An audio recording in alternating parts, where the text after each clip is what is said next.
What is the central idea of your new book? So the central idea of my new book is that there is an Indian dream. What do I mean by that? Look, the American dream talks about how anybody can make it to the top, right? They just have to have a big idea and work hard for it. The Indian dream is essentially about this. The Indian structure of the state was built on this edifice where there was a very large bottom and middle and a very small elite at the top. And that structure got demolished in the last 25 years of economic liberalization as opportunities for people to access anything from education to goods and services really expanded. So the middle really expanded, but the bottom also expanded. But when you talk about India, outside India especially, there are two stories of India, two ideas of India that come out, right? One, of course, is the idea of a socialist India, which says, the state did this or state didn't do this and so on and so forth, which is a very Nehruvian idea. The first Prime Minister Jawaharlal Nehru believed in socialism, and that's one of the ideas. The other idea that's spoken about a little more these days in the last 10 years is this idea of large Indian companies. So you would have the Tatas and the Ambanis and so on and so forth. India's IT sector talked about a lot in America.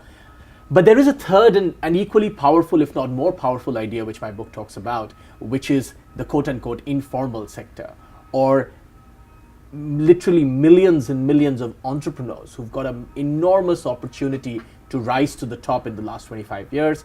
The informal sector, if you look at data, contributes about 50% of India's GDP, and it's basically a revolution fueled by entrepreneurs. So the central idea of my book is, people keep asking, where is the Arab Spring in India? Where is the Indian Spring, so to speak? And I say, these revolutions are happening every day. Naipaul said 1 million mutinies now, right? Those 1 million mutinies are happening in India every single day as millions of entrepreneurs fuel goods and services and ideas that make life just a wee bit little better for their customers, right?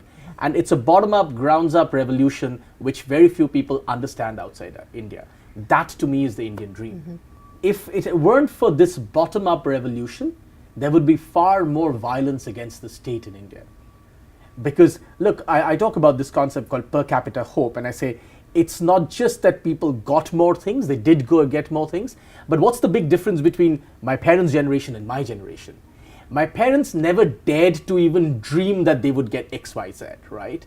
Whereas my generation, and maybe people slightly older and slightly younger than me, realized and got this opportunity to dream that anything was possible, right? The per capita hope rose in the country. So you have to understand, it's not just that people got something, but more importantly, they got the opportunity to think in their heads that if I really work hard towards this, I will get it. That's not the India that used to exist in the past.